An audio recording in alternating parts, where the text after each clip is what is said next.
until the war ends।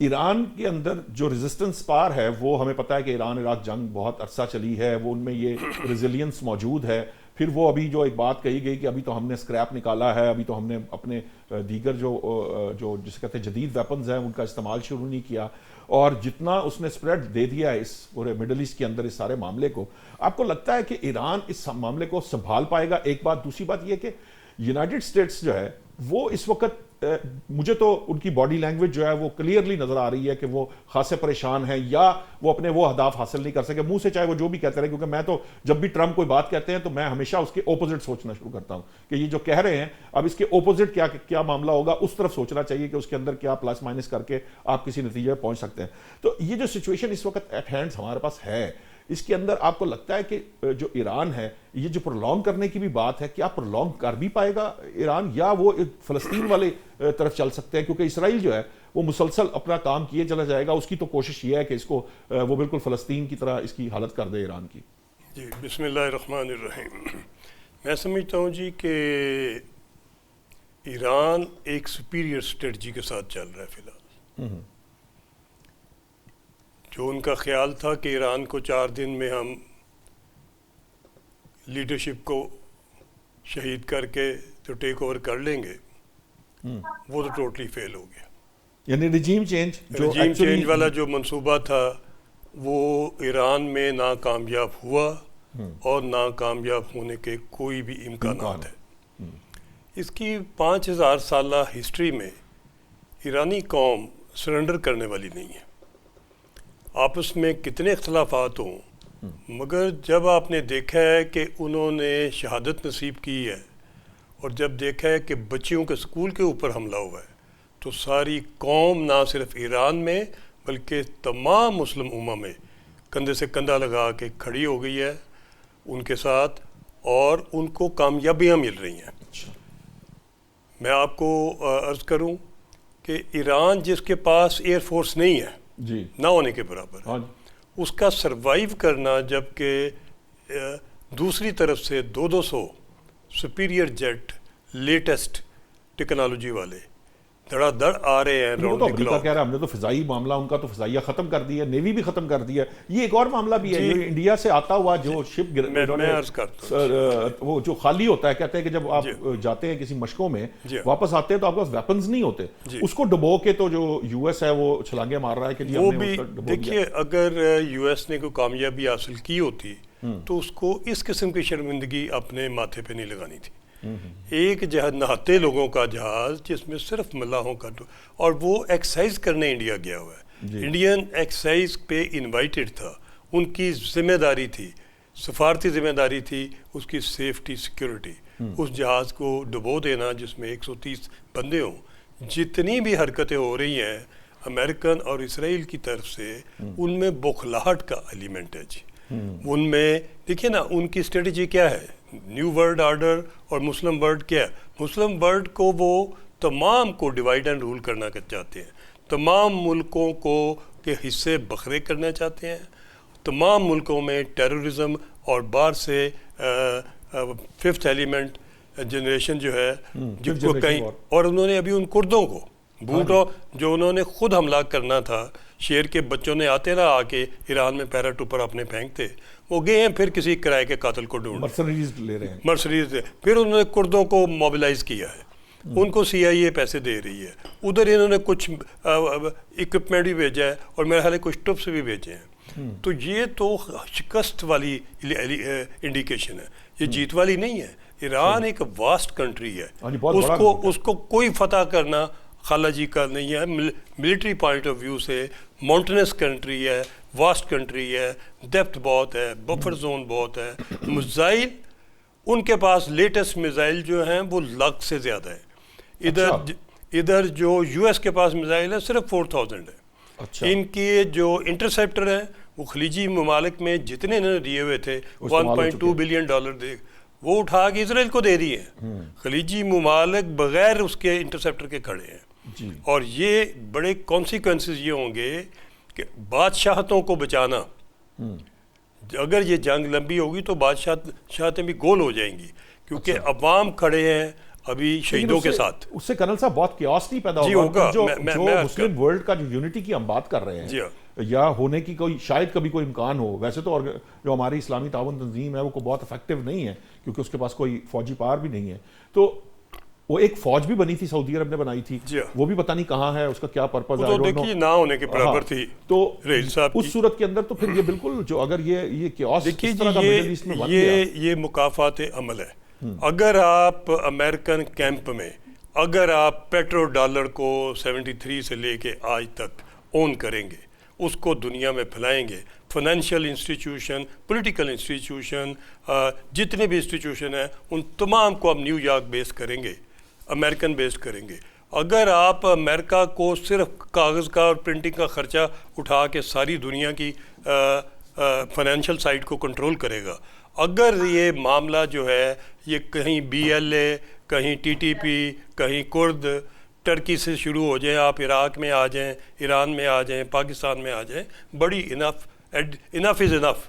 I think they need to stop it. Mercenaries کا colonel صاحب یہ تو ہمیشہ سے اس لیبی جنگوں میں بھی ہم نے دیکھا تھا, مرسنریز اسی طرح ہی پالتے تھے, کرسچنز بھی اور جیوز بھی یہی کچھ کرتے تھے. دیکھیے جی, اس میں ابھی کچھ چیزیں جو کہ پاکستان کو اور مسلم ورلڈ کو کرنا کیا چاہیے. پہلی بات تو یہ کہ یہ موقع ہے کہ پاکستان جب اپنی اکانومی بہتر کر سکتا ہے. جہاں تک پیٹرولیم کا تعلق ہے, ہمارے پاس آلٹرنیٹ ریسورسز ہیں پیٹرولیم کے, اس کے آنے کا ہمیں وہ اسٹریٹ آف ہارمز افیکٹ نہیں کرتی. ہم بائی روڈ لنک ہیں جی, ادھر سے لے کے رشیا تک supply through central Asian state چلتی رہتی. دوسری بات, جہاں تک ڈیفنس ٹیکنالوجی کا تعلق ہے, ابھی آنکھیں کھل جانی چاہیے گلف اسٹیٹس کی اور باقی دیگر کمزور ممالک کی جو ایکسپورٹس ہیں پاکستان کی, سب کی ڈیفنس کی, کہ ہاں تو اس وقت آپ کی ایکسپورٹ جو ہے ڈیفنس ٹیکنالوجی جو ہے وہ آپ کی اکانومی اور آپ کے ڈیٹ کلیئر کر سکتی ہے. میں صرف ایئر فورس کی بات نہیں کروں گا, آپ کی میزائل ٹیکنالوجی ایکسپورٹ ہونی چاہیے, اور جتنی ہمارے پاس لیٹسٹ ٹیکنالوجی ہے دنیا کی بہترین ہے, کوئی ہمیں کسی کے سے کوئی لینے کی کچھ ضرورت نہیں ہے. اس کو ایکسپینڈ کریں, اس کو 10 گنا زیادہ ایکسپینڈ کریں, اس کو بھی POF کو بھی ایکسپینڈ کریں. دیکھیں جو اس کی کئی ڈیمینشنز ہیں. ایک یہ کہ خود پروڈیوس کریں, دوسرا دنیا میں اویلیبل, کئی دنیا کے ملک بنا رہے ہیں, جب اسپیئر پارٹ دے رہے ہیں ان کو اسمبل کیا جائے. اگلی چیز یہ, جہاں تک جنگ کا تعلق ہے, میں کیوں کہتا ہوں کہ سپیریئر ٹیکنالوجی ہے, بڑے ہی پیشنس سے, بڑے ہی کول ہیڈڈ سے پہلے انہوں نے گلف اسٹیٹس کو انگیج کیا, ان کے جتنے ایئر بیسز تھے وہ نیوٹرلائز کر دیے, حتیٰ کہ امریکن کو اپنا ابراہیم لنکن وڈرا کرنا پڑا ہے اور بیس لے جا کے, تو مودی صاحب نے آفر کیا انڈیا میں, انڈیا کی پورٹ سے بیس چل رہا ہے, ادھر سے اٹیک آ رہے ہیں. ایران کی بھی آنکھیں کھل گئی ہیں انڈیا کے متعلق, گلف کی بھی کھل گئی ہیں سب کی, اور امریکن جو اس وقت کر رہے ہیں ان کی جو ان کا غرور تھا وہ بھی کسی, میرا خیال ہے کوئی اس کو بھی حقیقت کا آشکارا ہوا ہے. دیکھیں نا, اس کرنے کے ساتھ ہی اس نے اسرائیل کو بھی انگیج کیا ہوا ہے, اسرائیل کے اندر بھی, اور ہر جو میزائل جا رہا ہے وہ ٹارگٹ پہ جا رہا ہے, اور اس کے پھینکنے کا طریقہ یہ ہے کہ پہلے وہ ایک والی پھینکتے ہیں جو ان کے سسٹم کو. ہاں جی ٹھیک ہے, یہیں سے میں چاہوں گا کہ کنٹینیو کرتے ہیں, مجھے بریک کا کہا جا رہا ہے, واپس آئیں گے تو یہیں سے. کرنل صاحب جو ہے اس وقت جس سپیریئر ٹیکنالوجی کی بات کر رہے ہیں اور جو ایران کی اسٹریٹجی کی بات کر رہے ہیں, یہیں سے دوبارہ کنٹینیو کریں گے. ابھی لیتے ہیں ایک بریک.